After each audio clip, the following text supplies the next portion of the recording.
All right, let's continue the conversation around this, and in particular, the frustrations as water is completely gone in some areas. Taps have run dry. Let's speak now to Ravin Singh. He is from the Johannesburg Water Crisis Committee. Mr. Singh, good evening to you, and thank you very much for your time. The residents in Gauteng basically fed up. They're saying, we can't live like this.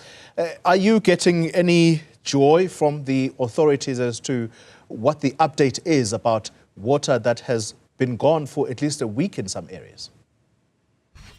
Good evening. Good evening. I think when we were invited to this interview earlier today, we asked residents in the various areas who are part of our Water Crisis Committee. There have been slight improvements in some areas after the commencement of the completion of the works that Rand Water had started. In some places they have returned partially, in some places fully. In some areas, like my comrade and friend Ferial has mentioned, Emerentia is very hard hit.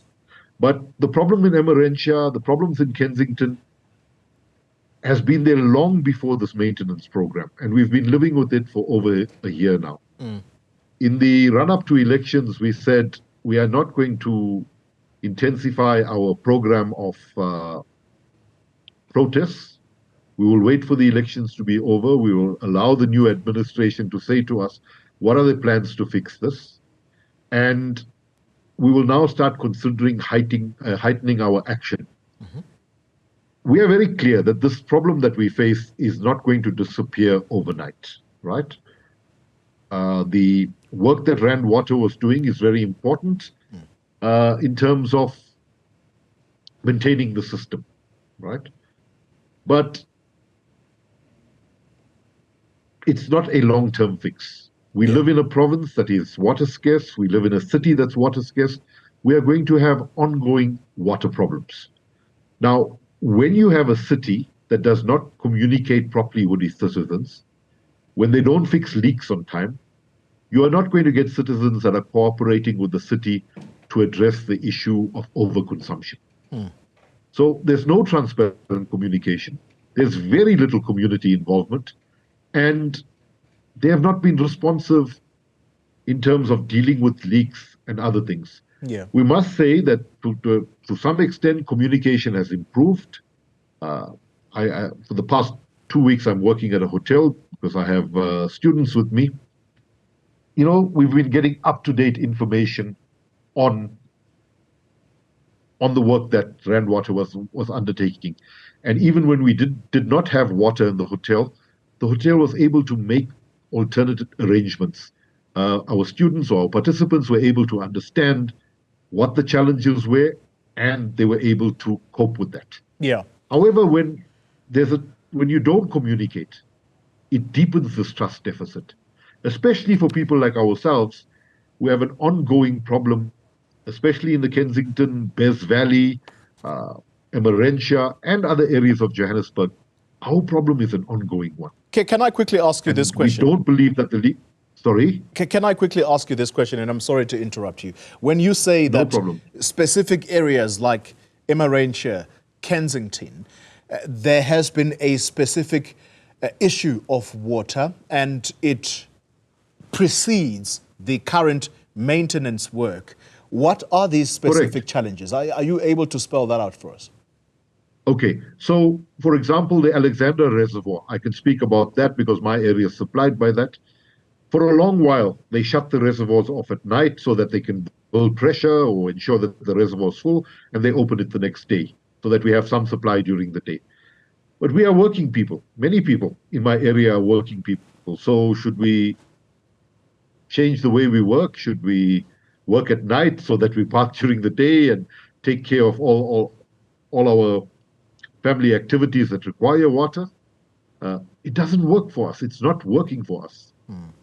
And we wonder, in our area especially, because it's a large immigrant population, there are many poor people, we wonder if we are being deliberately targeted. If there's a supply issue from Rand Water, why is it that there are few reservoirs that are experiencing bigger problems than others. And we would like answers from the city on this particular issue. All right. They've been dragging their feet on a number of higher applications that we have made. So they must not say to us that they are being transparent, they are involving the community, they're being responsive, when they are being difficult on a number of fronts. All right. Final question, and very briefly if you can. When you say you are now going to ramp up the action, what does that mean in practice? It means that with other organizations, including the WaterCan, including the organizations that Ferriol belong to, we are considering heightening action. And that would include things like going to a council meeting and protesting as we did in October last year and later in the year. Because what we've got is we've got a mayor who responds and says, no, I'm talking to the community. Then he undermines our organization as an organization that is looking for work. We are not looking for work from the city. We have no interest in tenders. In fact, we are raising our own money to engage communities around conservation of water. We have no interest in doing business with the city, yet we have a mayor who responds in that particular way. And we'll also have a discussion whether complex problems that we are facing currently, whether the mayor has the wherewithal to deal with these problems. And it's a conversation we'll have within our organization, but other civil society organizations and other civic organizations. We have to resolve this issue. All right. And part of it is building trust with communities. We are there for the long haul. We understand that we will have to cut consumption, but we need a city that wants to work with residents to fix the problem. Ravin Singh, thank you very much for your time. Johannesburg Water Crisis Committee member there.